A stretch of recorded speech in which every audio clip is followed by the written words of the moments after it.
Hello dear students, welcome back to Royson Creations YouTube channel.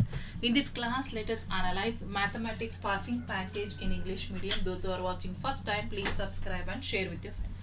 So ತುಂಬ ಮಂದಿ ನೀವು English ಮೀಡಿಯಮಲ್ಲಿ ಕೇಳ್ತಾ ಇದ್ರಿ ಮಕ್ಕಳ, ಹಾಗಾಗಿ ಒಂದು ಪಾಸಿಂಗ್ ಪ್ಯಾಕೇಜನ್ನು ಏನೂ ಓದಿಲ್ಲ ಅಂದರೆ ಸೊ ಈಸಿಯಾಗಿ ಒಂದು 40 ಮಾರ್ಕ್ಸನ್ನು ತಗೊಳ್ಳೋವಂಥ ಒಂದು ಪಾಸಿಂಗ್ ಪ್ಯಾಕೇಜನ್ನು ಸೊ ವಿತ್ ಆನ್ಸರ್ಸ್ ನಿಮಗೆ ಶೇರ್ ಮಾಡ್ತಾ ಇದ್ದೀನಿ ಈ ವಿಡಿಯೋದಲ್ಲಿ. ಸೊ ಸಂಪೂರ್ಣವಾಗಿ ನೋಡಿ ಮಕ್ಕಳ. ಸೊ ಫಸ್ಟ್ ನಾವು ಕಾನ್ಸಂಟ್ರೇಟ್ ಮಾಡಬೇಕಾಗಿರೋದು ಥಿಯರಮ್ಗೆ. ಸೊ ಎರಡು ಥಿಯರಮ್ ಇರುತ್ತೆ, ಒಂದು ಟ್ರಯಾಂಗಲ್ ಮೇಲೆ ಒಂದು ಸರ್ಕಲ್ ಮೇಲೆ. ಸೊ ಟ್ರಯಾಂಗಲ್ ಮೇಲೆ ಬರುವಂಥದ್ದನ್ನು ನಿಮಗೆ ಹೆಚ್ಚಾಗಿ 4 ಅಂಕಕ್ಕೆ ಕೇಳ್ತಾ ಇದ್ದಾರೆ ಮಕ್ಕಳ. ಸೊ ಸರ್ಕಲ್ ಮೇಲೆ ನಿಮಗೆ 3 ಮಾರ್ಕ್ಸಿಗೆ ಕೇಳ್ತಿದ್ದಾರೆ. ಸಮ್ಟೈಮ್ಸ್ ನಿಮಗೆ ಟ್ರಯಾಂಗಲ್ ಮೇಲೆ 5 ಮಾರ್ಕ್ಸಿಗೂ ಕೇಳ್ತಾರೆ. ಹಾಗಾಗಿ ಅಲ್ಲಿರೋದು ಎರಡೇ ಥಿಯರಮ್, ಒಂದು BPT ಮತ್ತು ಇನ್ನೊಂದು ಆ್ಯಂಗಲ್ ಮೇಲೆ ಇರುವಂಥದ್ದು. ಸೊ ಹಾಗಾಗಿ ಆದಷ್ಟು ನೀವು ಪ್ರಾಕ್ಟೀಸ್ ಮಾಡ್ಕೊಳ್ಳಿ.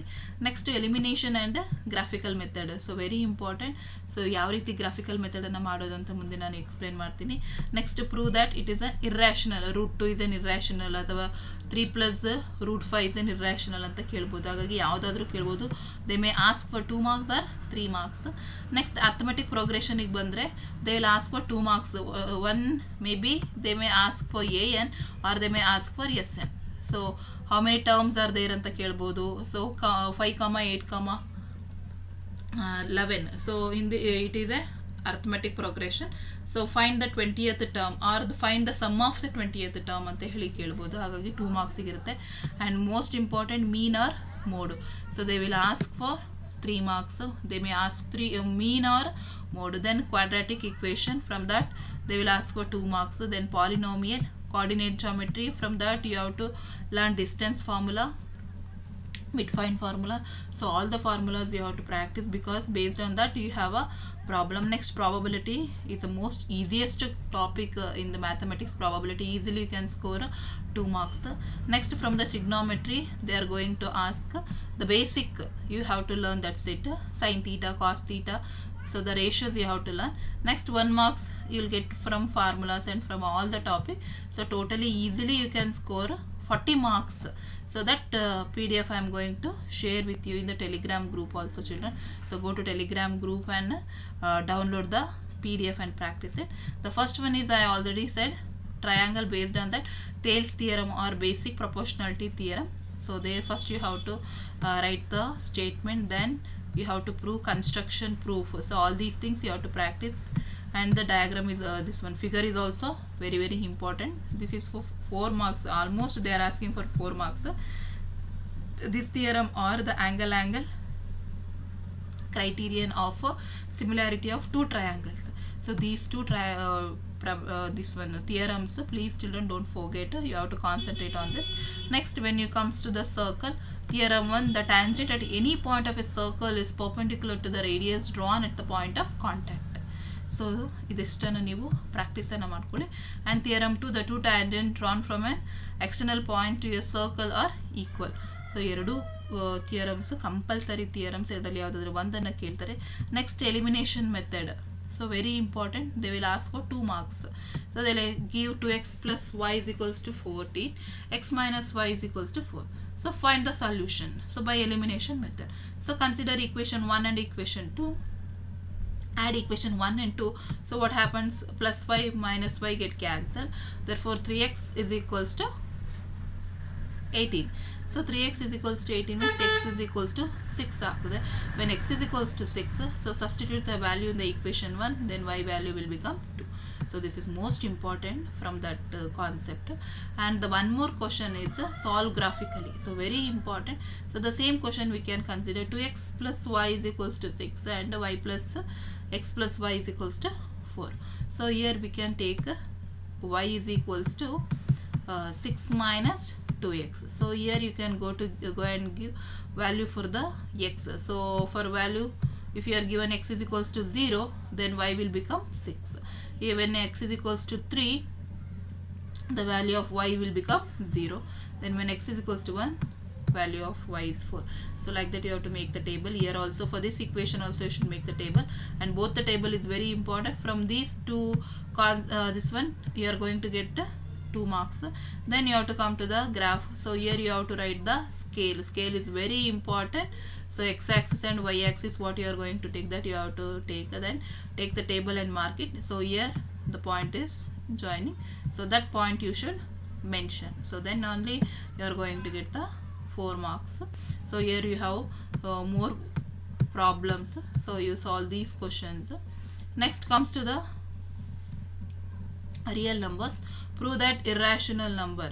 So here let 3 plus root 5 is an irrational number. So first you have to assume that 5 plus root 3 is a rational number. Therefore 3 plus root 5 is equals to a by b. A and b are co-primes. That we should know that.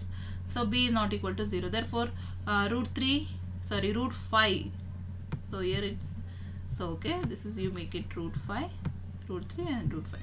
So here what happened, root 3 is equals to a by b minus 5 ಆಗ್ತದೆ. Therefore a minus 5b divided by b. Therefore here root 3 is an irrational number, but a minus 5b divided by b is a rational. Therefore our assumption is wrong. Therefore 5 plus root 3 is an irrational number. That one problem, and like this one more problem, root 3 is an irrational number. So these two concepts is very important. In that they are going to change the number, that's it. ಅರ್ಥ ಆಗ್ತಿದೆಯಲ್ಲ. So ನಂಬರ್ಸನ್ನು ಅಷ್ಟೇ change ಮಾಡ್ತಾರೆ. ಹಾಗಾಗಿ ಪ್ರಾಕ್ಟೀಸನ್ನು ಮಾಡ್ಕೊಳ್ಳಿ. ಇದರೊಳಗೆ ಯಾವುದಾದ್ರು ಒಂದು question ಇದ್ದೇ ಇರ್ತದೆ. And please you try these types of question. Root 5, root 2, 5 plus root 3 is an irrational number. Then comes to the arithmetic progression.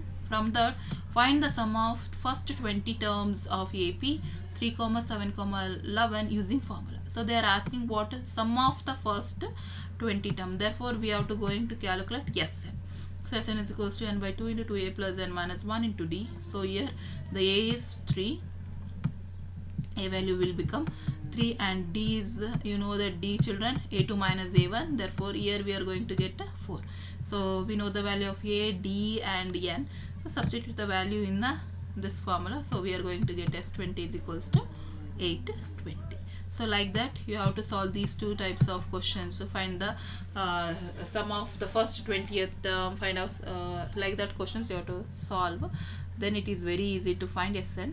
So the next type of question is find the 21st term of AP 5, 9, 13 using the formula. So here we have to find the 21st term and find out ಮಾಡಬೇಕು. ಹಾಗಾಗಿ an is equals to a plus n minus 1 into d.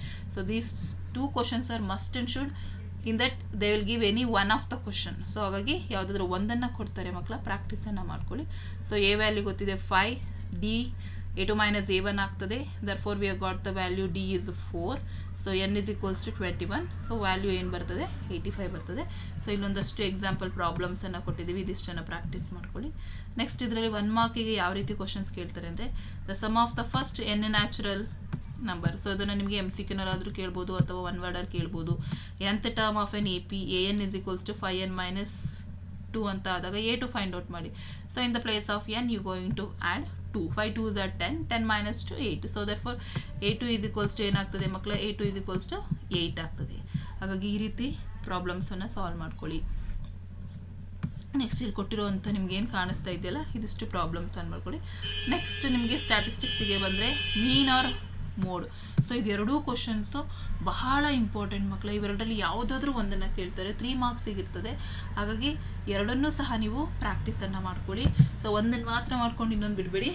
ಮೀನು mode ಯಾವುದಾದ್ರೂ ಕೇಳ್ಬೋದು ಮಕ್ಕಳ. ಹಾಗಾಗಿ so first ನಮಗೆ find the mean ಅಂತ ಹೇಳಿ ಕೇಳ್ಬಿಟ್ಟು ನಮಗೆ ಕ್ಲಾಸ್ ಇಂಟರ್ವಲ್ ಮತ್ತು ಫ್ರೀಕ್ವೆನ್ಸಿಯನ್ನು ಕೊಟ್ಟಿರ್ತಾರೆ. So first we have to find the mid point. So ಇದರಲ್ಲಿ ಯಾವುದಪ್ಪ ಹೇಳಿದ್ರೆ ಮಿಡ್ ಪಾಯಿಂಟ್ ಅಂತ ಹೇಳಿದರೆ ಕ್ಲಾಸ್ ಇಂಟರ್ವಲ್ದು ಮಿಡ್ ಪಾಯಿಂಟ್. ದಟ್ 4 ಇಲ್ಲಿ 15 ಆಗ್ತದೆ. ಸೊ ಇಲ್ಲಿ 25, 35, 40 ಸೊ ಈ ರೀತಿ ಬರ್ತದೆ. ಸೊ ಇದರಲ್ಲಿ ನಾವು ಏನು ಮಾಡಬೇಕು, ಈ ಫ್ರೀಕ್ವೆನ್ಸಿ ಮತ್ತು ಇದನ್ನು ಮಿಡ್ ಪಾಯಿಂಟನ್ನು ಮಲ್ಟಿಪ್ಲೈ ಮಾಡ್ತಾ ಹೋದರೆ will get F X. So F X ಬಂದುಬಿಡ್ತದೆ. ಅದನ್ನು ಆ್ಯಡ್ ಮಾಡ್ಕೊಳ್ಳಿ. ಅದನ್ನು ನಾವು ಸಮೇಷನ್ ಆಫ್ ಎಫ್ ಎಕ್ಸ್ ತೊಗೋತೀವಿ. ಇದನ್ನು ಸಮೇಷನ್ ಆಫ್ ಎನ್ ಅಂತ ಎಫ್ ಅಂತ ತೊಗೋತೀವಿ ಅಥವಾ ಎನ್ ಅಂತ ತೊಗೋತೀವಿ. ಸೊ ಆ್ಯಡ್ ಮಾಡಿದರೆ ನಮಗೆ ಮೀನ್ ಏನು ಬರ್ತದೆ 31 ಬರ್ತದೆ. ಸೊ ವೆರಿ ಇಂಪಾರ್ಟೆಂಟ್ ಮಕ್ಕಳ, 3 ಮಾರ್ಕ್ಸ್ ಕ್ವಶನ್ಸ್ ಆಗಿರೋದ್ರಿಂದ ಕಂಪಲ್ಸರಿ ಪ್ರಾಕ್ಟೀಸ್ ಮಾಡಿ. Next mode. ಮೀಡಿಯನ್ ಬೇಡ ಮಕ್ಕಳ, ಬೇಕಾದರೆ ಮೋಡ್ ಒಂದೇ ಪ್ರಾಕ್ಟೀಸ್ ಮಾಡ್ಕೊಳ್ಳಿ. ಸೊ ಅಲ್ಲಿ ಕ್ಲಾಸ್ ಇಂಟರ್ವಲ್ ಮತ್ತು ಫ್ರೀಕ್ವೆನ್ಸಿಯನ್ನು ಕೊಟ್ಟಿರ್ತಾರೆ. ಯಾವುದು ಹೈಯೆಸ್ಟ್ ಫ್ರೀಕ್ವೆನ್ಸಿ ಇರ್ತದೆ ನೋಡಿ ಮಕ್ಕಳ, ಅರ್ಥ ಆಗ್ತಾ ಇದೆಯಲ್ಲ, ಯಾವುದು ಹೈಯೆಸ್ಟ್ ಫ್ರೀಕ್ವೆನ್ಸಿ ಇರ್ತದೋ ಅದೇ ನಮಗೆ ಏನಾಗ್ತದೆ ಹೇಳಿ ಮೋಡ್ ಆಗ್ತದೆ. ಅರ್ಥ ಆಗ್ತಾ ಇದೆಯಲ್ಲ. ಹಾಗಾಗಿ ಇಲ್ಲಿ F1 ಏನಾಗ್ತದೆ ಮಕ್ಕಳ 10 ಆಗ್ತದೆ. F0 ಇದ್ರದ್ದು ಫ್ರೀಕ್ವೆನ್ಸಿ, ಅದರ ಹಿಂದಿನ ಫ್ರೀಕ್ವೆನ್ಸಿ ಆಗಿರ್ತದೆ. ಸೊ ಹಾಗಾಗಿ F0 8 ಆಗ್ತದೆ, F2 9 ಆಗ್ತದೆ, L ಏನಾಗ್ತದೆ 12 ಆಗ್ತದೆ, H ಏನಾಗ್ತದೆ 4 ಆಗ್ತದೆ. ಸೊ ಅಲ್ಲಿಗೆ ಸಾರಿ 4 ಆಗೋದಿಲ್ಲ 6 ಆಗ್ತದೆ. ಸೊ ಅಲ್ಲಿಗೆ ನಮಗೆ ವ್ಯಾಲ್ಯೂಸ್ ಗೊತ್ತಾದರೆ, ಸೊ ಮೋಡ್ ಫಾರ್ಮುಲಾ ಗೊತ್ತಿದೆ ಮಕ್ಕಳ, L plus F1 minus F0 divided by 2F1 minus F0 minus F2 into H ಆಗ್ತದೆ. ಸೊ ಇದಿಷ್ಟನ್ನು ನೀವು ಯೂಸ್ ಮಾಡಿಕೊಂಡು ಈಸಿಯಾಗಿ ನೀವು ಪ್ರಾಬ್ಲಮನ್ನು ಸಾಲ್ವ್ ಮಾಡ್ಬೋದಾಗುತ್ತೆ. ಹಾಗಾಗಿ ಇದಿಷ್ಟನ್ನು ನೀವು ಪ್ರಾಕ್ಟೀಸನ್ನು ಮಾಡ್ಕೊಳ್ಳಿ. ನೆಕ್ಸ್ಟ್ ಇಲ್ಲೊಂದಷ್ಟು ನಿಮಗೆ ಮೀನನ್ನು ಫೈಂಡ್ ಔಟ್ ಮಾಡಲಿಕ್ಕೆ, ಅದೇ ರೀತಿ ಮೀನನ್ನು ಫೈಂಡ್ ಔಟ್ ಮಾಡಲಿಕ್ಕೆ ಮತ್ತು ಮೋಡನ್ನು ಫೈಂಡ್ ಔಟ್ ಮಾಡಲಿಕ್ಕೆ ನಿಮ್ಗೊಂದಷ್ಟು ಪ್ರಾಬ್ಲಮನ್ನು ಕೊಟ್ಟಿದ್ದೀವಿ. ಇದಿಷ್ಟನ್ನು ನೀವು ಪ್ರಾಕ್ಟೀಸ್ ಮಾಡ್ಕೊಳ್ಳಿ. ಸೊ ಅಪಾರ್ಟ್ ಫ್ರಮ್ ದಟ್ ನಿಮ್ಗೆ ಇಲ್ಲಿ 1 ಮಾರ್ಕ್ಸಿಗೆ ಯಾವೆಲ್ಲ ಕ್ವಶನ್ಸ್ ಕೇಳ್ತಾರೆ ಅಂತ ಹೇಳಿದರೆ, the formula to find the mean for the grouped data by the step division method. So ಫಾರ್ಮುಲಾವನ್ನು ಕೇಳುವ ಸಾಧ್ಯತೆಗಳಿರ್ತದೆ. ಸೊ ಹಾಗಾಗಿ ಆ ಥರದನ್ನು ಇದು ಮಾಡ್ಕೊಳ್ಳಿ. ಈಗ ಇಲ್ಲಿ ಇದರಲ್ಲಿ ಎಲ್ಲಿ ಏನನ್ನು ರೆಪ್ರೆಸೆಂಟ್ ಮಾಡ್ತದೆ. ಸೊ ಹಾಗಾಗಿ ಫೈಂಡ್ ದ ಕ್ಲಾಸ್ ಮಾರ್ಕಿಂದ 10 to 25 ಅಂತೇಳಿ ಕೇಳ್ತಾರೆ. ಸೊ ಹಾಗಾಗಿ ಇದಿಷ್ಟನ್ನು ನೀವು ನೋಡ್ಕೋಬೇಕು. And very important, the relationship between mean, median, mode. So ಅದನ್ನು ನೀವು ನೋಡ್ಕೊಳ್ಳಿ ಮಕ್ಕಳ. So very important. ಇದಿಷ್ಟು ನಿಮಗೆ ಹೆಚ್ಚಾಗಿ 1 ಮಾರ್ಕ್ಸಿಗೆ ಇಲ್ಲಿ ನಿಮಗೆ ಈ ಒಂದು ಚಾಪ್ಟರಲ್ಲಿ ಕೇಳ್ತಾ ಇದ್ದಾರೆ. ನೆಕ್ಸ್ಟ್ ನಾವು ಮುಂದಿನ ಲೆಸನ್ಗೆ ಹೋದರೆ, ಕ್ವಾಡ್ರಾಟಿಕ್ ಇಕ್ವೇಷನಿಗೆ ಬಂದರೆ ಸಾಲ್ವ್ ಅಂತ ಹೇಳಿ ಕೇಳ್ತಾರೆ. So here we have to use this one factorisation ಮೆಥಡನ್ನು ಯೂಸ್ ಮಾಡಿದ್ರೆ ಸಾಕು ಮಕ್ಕಳ. ಹೆಚ್ಚಾಗಿ ಫ್ಯಾಕ್ಟ್ರೈಸೇಷನ್ನೇ ಮಾಡಿ. ಸೊ ಹಾಗಾಗಿ ಫ್ಯಾಕ್ಟ್ರೈಸೇಷನ್ ಮೆಥಡಲ್ಲಿ ನೀವು ಕಂಡುಹಿಡಿಬೋದು ಎಕ್ಸನ್ನು. ಮತ್ತು ಸಮ್ಟೈಮ್ಸ್ ಏನು ಮಾಡ್ತಾರೆ, they will ask for 2 marks, find the discriminant. So ಡಿಸ್ಕ್ರಿಮಿನೆಂಟನ್ನು ನಾವು ಫೈಂಡ್ ಔಟ್ ಮಾಡಬೇಕಾಗುತ್ತೆ. Delta is equals to B² minus 4AC. So ಆ ಫಾರ್ಮುಲಾವನ್ನು ಯೂಸ್ ಮಾಡಿಕೊಂಡು ನಾವು ಡಿಸ್ಕ್ರಿಮಿನೆಂಟನ್ನು ಇದು ಮಾಡಬೇಕು. ಮತ್ತು ನಿಮ್ಗಳಿಗೆ ಗೊತ್ತಿರಬೇಕು, ನೇಚರ್ ಆಫ್ ದ ರೂಟ್ಸು ಗೊತ್ತಿರಬೇಕು. ಡೆಲ್ಟಾ ಈಕ್ವಲ್ ಟು 0 ಆಗಿದ್ದರೆ ಏನಾಗ್ತದೆ, delta less than 0, delta greater than 0 ಆಗಿದ್ದಾಗ ಏನಾಗ್ತದೆ. ಸೊ ಅದಷ್ಟು ನಿಮಗೆ ಗೊತ್ತಿರಬೇಕು. ಯಾಕೆಂದರೆ they will ask find the value of discriminant of the equation and write the nature of its roots. So ರೂಟ್ಸ್ದು ನೇಚರನ್ನು ಸಹ ಕೇಳ್ತಾರೆ. ಹಾಗಾಗಿ ನಿಮಗೆ ಅದಷ್ಟನ್ನು ನೀವು ಪ್ರಾಕ್ಟೀಸನ್ನು ಮಾಡ್ಕೊಳ್ಳಿ ಮಕ್ಕಳ. ಸೊ ಸಮ್ಟೈಮ್ಸ್ 1 ಮಾರ್ಕ್ಸಿಗೆ ಏನು ಮಾಡ್ತಾರೆ, ಏನಪ್ಪ, ಈ ಒಂದು ಚಾಪ್ಟ್ರಲ್ಲಿ ಸ್ಟ್ಯಾಂಡರ್ಡ್ ಫಾರ್ಮನ್ನು ಕೇಳ್ತಾರೆ. ಹೆಚ್ಚಾಗಿ ನಿಮಗೆ ಸ್ಟ್ಯಾಂಡರ್ಡ್ ಫಾರ್ಮನ್ನು ಕೇಳ್ತಾರೆ. ಸೊ ಸಮ್ಟೈಮ್ಸ್ ಈ ರೀತಿ ಇಕ್ವೇಷನನ್ನು ಕೊಟ್ಟು ಸ್ಟ್ಯಾಂಡರ್ಡ್ ಫಾರ್ಮಿಗೆ ನಿಮಗೆ ಕೇಳಿದಾಗ ಸೊ ಗೊತ್ತಿರಬೇಕು, ಕ್ರಾಸ್ ಮಲ್ಟಿಪ್ಲಿಕೇಶನ್ ಮಾಡ್ಕೊತೀರಾ. ಸೊ ಈಸಿಯಾಗಿ ನಾವು A² plus B² X² plus BX plus C. So ಆ ಫಾರ್ಮಲ್ಲಿ ನಾವು ಬರಿತಾ ಹೋದರೆ ಈಸಿಯಾಗಿ ನಮಗೆ ಸ್ಟ್ಯಾಂಡರ್ಡ್ ಫಾರ್ಮ್ ಬರುತ್ತೆ. ಹಾಗಾಗಿ ಈ ಸ್ಟ್ಯಾಂಡರ್ಡ್ ಫಾರ್ಮನ್ನು ಕನ್ಫ್ಯೂಷನ್ ಮಾಡ್ಕೋಬೇಡಿ. ನೆಕ್ಸ್ಟ್ ನಿಮಗೆ ಪಾಲಿನಾಮಿಯಲ್ಸಿಗೆ ಬಂದರೆ 3 ಮಾರ್ಕ್ಸಿಗೆ ಒಂದು ಲೆಕ್ಕ ಅಂತೂ ಫಿಕ್ಸ್ ಆಗಿರ್ತದೆ. ಯಾವುದಪ್ಪ ಅಂದರೆ, find the zeros of the polynomial P of X is equals to X² plus 7X plus 10 and verify the relationship between the zeros and coefficient. So must and should ಈ ಪ್ರಾಬ್ಲಮನ್ನು ನಿಮಗೆ ಕೇಳ್ತಾ ಇದ್ದಾರೆ ಮಕ್ಕಳ. ಹಾಗಾಗಿ ನೀವು ಪ್ರಾಕ್ಟೀಸ್ ಮಾಡಲೇಬೇಕಾಗ್ತದೆ. ಸೊ ಒಂದು ಪ್ರಾಬ್ಲಮನ್ನು solve ಮಾಡೋಣ. P of X is equals to X² plus 7X plus 10. So ಇಲ್ಲಿ ಮಲ್ಟಿಪ್ಲೈ ಮಾಡಿದ್ರೆ 10 ಬರಬೇಕು, ಆ್ಯಡ್ ಮಾಡಿದ್ರೆ 7 ಬರಬೇಕು. ದಟ್ ಮೀನ್ಸ್ 5 and 2 ಅಂತ ತೊಗೊಳ್ತೀವಿ. ಸೊ ನಮಗೆ ಆಲ್ಫಾ ಮೈನಸ್ B ಬರ್ತದೆ, ಬೀಟಾ ಮೈನಸ್ 5 ಬರ್ತದೆ. So what they are asking, verify the relationship between the zeros of and coefficient. So ಹಾಗಾಗಿ alpha plus beta is equals to minus B/A. Therefore what happen, ಇಲ್ಲಿ -7 ಆಗ್ತದೆ, ಇಲ್ಲೂ ಸಹ -7 ಆಗ್ತದೆ. So ಹಾಗಾಗಿ ಈ ರೀತಿ alpha beta is equal to minus B/A. So -7/1. So 7. So ಹಾಗಾಗಿ ಏನಾಗ್ತದೆ, ಇದು ವೆರಿಫೈ ಆಗ್ತದೆ. ಈ ರೀತಿ ಮಾಡಲಿಕ್ಕೆ ನಿಮಗೆ ಒಂದು ಪ್ರಾಬ್ಲಮ್ ಅಂತೂ ಕಂಪಲ್ಸರಿ ಕೊಡ್ತಾರೆ ಮಕ್ಕಳ. ಸೊ ಹಾಗಾಗಿ ಇಲ್ಲಿ ನೋಡಿ, ಈ ಪ್ರಾಬ್ಲಮನ್ನು ಕೊಟ್ಟಿದ್ದೀವಲ್ಲ, ಇದಿಷ್ಟನ್ನು ಪ್ರಾಕ್ಟೀಸ್ ಮಾಡ್ಕೊಳ್ಳಿ. ಸೊ ಟೆಲಿಗ್ರಾಮ್ ಗ್ರೂಪಿಗೆ ಹೋಗಿ ಜಾಯ್ನ್ ಆಗಿ ಮಕ್ಕಳ. ನಮಗೆ ಏನೇ ಒಂದು PDF ಅಥವಾ ನೋಟಿಫಿಕೇಷನ್ ಬಂದರೂ ಸಹ ನಿಮಗೆ ಬರ್ತದೆ. ಎಕ್ಸಾಮ್ ಸಲುವಾಗಿ ಪ್ರಾಕ್ಟೀಸನ್ನು ಮಾಡ್ಕೊಳ್ಳಿಕ್ಕೆ ಬಹಳ ಯೂಸ್ ಆಗುತ್ತೆ. ಹಾಗಾಗಿ ನಮ್ಮ ಟೆಲಿಗ್ರಾಮ್ ಗ್ರೂಪನ್ನು ಜಾಯ್ನ್ ಆಗಿ ನಾವು ಹಾಕುವಂಥಷ್ಟು PDFಗಳನ್ನು ನೀವು ತೆಗೆದುಕೊಂಡು ಪ್ರಾಕ್ಟೀಸನ್ನು ಮಾಡ್ಕೊಳ್ಳಿ ಅಂತ ಹೇಳ್ತೀನಿ. ನೆಕ್ಸ್ಟ್ ಕೋಆರ್ಡಿನೇಟ್ ಜಾಮೆಟ್ರಿಗೆ ಬಂದರೆ 2 to 3 ಮಾರ್ಕ್ಸ್, ಜಾಸ್ತಿ ಇದೇನು ಬೇಡ, 2 to 3 marks. Very important, that is find the coordinate of the point which divide the line segment joining A 1, -3 and B 8, 5 in the ratio 3:7.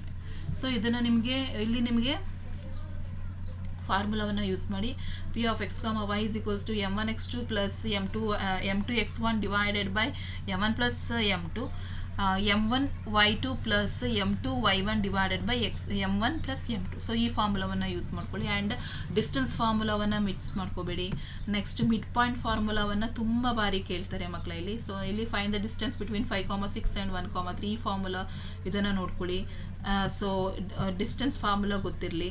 Next ನಿಮಗೆ ಮಿಡ್ ಪಾಯಿಂಟ್ ಫಾರ್ಮುಲಾ ಗೊತ್ತಿರಲಿ. And when the distance between the origin to the point ಅದನ್ನು ಕೇಳ್ತಾರೆ, ಅದನ್ನು ನೋಡ್ಕೊಳ್ಳಿ. Next ಪ್ರಾಬಬಿಲಿಟಿಗೆ ಬಂದರೆ ನಿಮಗೆ ಇದಿಷ್ಟು ಪ್ರಾಬ್ಲಮ್ಸ್ಗಳು ಬಹಳ ಈಸಿ ಮಕ್ಕಳ. ನಿಮಗಲ್ಲಿ ಗೊತ್ತಿರಬೇಕು P of E is equals to N of E by N of S. So total event number of sampling ಎಷ್ಟಿರ್ತದೆ, ನಂಬರ್ ಆಫ್ ಇವೆಂಟ್ಸ್ ಎಷ್ಟಿದೆ ಅದನ್ನು ನೋಡ್ಕೊಬಿಟ್ರೆ ಈಸಿಯಾಗಿ ನೀವಿಲ್ಲಿ ಲೆಕ್ಕವನ್ನು ಬಿಡಿಸ್ಬೋದು. ಹಾಗಾಗಿ ಇದಿಷ್ಟನ್ನು ನೋಡ್ಕೊಳ್ಳಿ. ನೆಕ್ಸ್ಟ್ ಟ್ರಿಗ್ನೋಮೆಟ್ರಿಗೆ ಬಂದರೆ ನಿಮಗೆ ರೇಷಿಯೋ ಮೇಲೆ ನಿಮಗೆ ಒಂದು 2 ಮಾರ್ಕ್ಸಿಗೆ ಪ್ರಾಬ್ಲಮ್ ಇರ್ತದೆ ಮಕ್ಕಳ. ಈ ರೀತಿ ಒಂದು ಫಿಗರನ್ನು ಕೊಟ್ಬಿಟ್ಟು ನಿಮಗೆ ಸೈನ್ ಸಿ ಕಾಸ್ ಎನ ಬೆಲೆನ ಕೇಳಿರ್ತಾರೆ. ಸೊ ಸೈನ್ ಅಂತ ಹೇಳಿದ್ರೆ ಅಪೋಸಿಟ್ ಬೈ ಹೈಪೋಟಿನಿಯಸ್, ಕಾಸ್ ಅಂತ ಹೇಳಿದ್ರೆ ಅಡ್ಜಸೆಂಟ್ ಬೈ ಹೈಪೋಟಿನಿಯಸ್. ಸೊ ಹಾಗಾಗಿ ಅದು ಗೊತ್ತಿದ್ರೆ ಮಾತ್ರ ನಿಮ್ಗೆ ಏನು ಮಾಡ್ಬೋದು, ವ್ಯಾಲ್ಯೂಸನ್ನು ಫೈಂಡ್ ಔಟ್ ಮಾಡ್ಬೋದು. ಹಾಗಾಗಿ ಇದ್ರ ಮೇಲೆ ನಿಮಗೊಂದು ಪ್ರಾಬ್ಲಮ್ ಇರ್ತದೆ. ಹಾಗಾಗಿ ಇದಿಷ್ಟನ್ನು ನೀವು ಪ್ರಾಕ್ಟೀಸ್ ಮಾಡ್ಕೊಳ್ಳಿ. ಸೊ ಅಡಿಷ್ನಲ್ ಆಗಿ ಇನ್ನೆಲ್ಲ ಯಾವ್ಯಾವ ರೀತಿ ಕ್ವಶನ್ಸ್ ಇದೆ ಅವೆಲ್ಲವನ್ನು ರಿಯಲ್ ನಂಬರಲ್ಲಿ ಯಾವ ರೀತಿ ಪ್ರಶ್ನೆಗಳನ್ನ ಕೇಳ್ತಾರೆ, ಯಾವ್ದು ಪ್ರಾಬ್ಲಮ್ಸ್ಗಳು ಬರ್ತದೆ, ಅದೇ ರೀತಿ ಕೋಆರ್ಡಿನೇಟ್ ಜಾಮಿಟ್ರಿನಲ್ಲಿ ಯಾವೆಲ್ಲ ರೀತಿಯ ಕ್ವಶನ್ಸ್ ಅಡಿಷನಲ್ ಆಗಿ ಅದಲ್ದಲೇ ಇನ್ನೂ ಯಾವ್ಯಾವೆಲ್ಲ ಕೇಳ್ತಾರೆ ಆ ಎಲ್ಲ ಪ್ರಾಬ್ಲಮ್ಸ್ನ ಕೊಟ್ಟಿದ್ದೀವಿ ಪ್ರತಿಯೊಂದು ಚಾಪ್ಟರಿಂದ. ಅಪಾರ್ಟ್ ಫ್ರಮ್ ದಟ್ ನಿಮಗೆ ಫಾರ್ಮುಲಾಸ್, ವೆರಿ ಇಂಪಾರ್ಟೆಂಟ್ ಫಾರ್ಮುಲಾಸು, ಅದಷ್ಟನ್ನು ಸಹ ನೀವು ನೋಡ್ಕೊಳ್ಳಿ ಮಕ್ಕಳ. So very important. ಆ್ಯಂಡ್ ಇದ್ರ ಮೇಲೆ ಒಂದು ನಿಮಗೆ ಈ ರಿಲೇಷನ್ಶಿಪ್ ಮೇಲೆ ಒಂದು ಅಂಕಕ್ಕೆ ನಿಮಗೆ ಕೇಳ್ತಾರೆ. ಹಾಗಾಗಿ ಇದೆಲ್ಲವನ್ನು ನೋಡಿಕೊಂಡು ಪ್ರಾಕ್ಟೀಸನ್ನು ಮಾಡ್ಕೊಳ್ಳಿ ಮಕ್ಕಳು. ಇದಿಷ್ಟು ಸಾಕು, ನಿಮಗೆ ಪಾಸ್ ಆಗಲೇಬೇಕು ಅನ್ನೋರಿಗೆ ಇದಿಷ್ಟನ್ನು ನೋಡಿಕೊಂಡ್ರೆ ಈಸಿಯಾಗಿ ಪಾಸ್ ಆಗ್ಬೋದು ಅಂತ ಹೇಳ್ತಾ ಈ ವಿಡಿಯೋನ ಎಂಡ್ ಮಾಡ್ತಾ ಇದ್ದೀನಿ. ಹೆಚ್ಚಿನ ವಿಡಿಯೋಗಾಗಿ ರಾಯ್ಸನ್ ಕ್ರಿಯೇಷನ್ಸ್ ಯೂಟ್ಯೂಬ್ ಚಾನಲ್ಗೆ ಸಬ್ಸ್ಕ್ರೈಬ್ ಮಾಡಿ.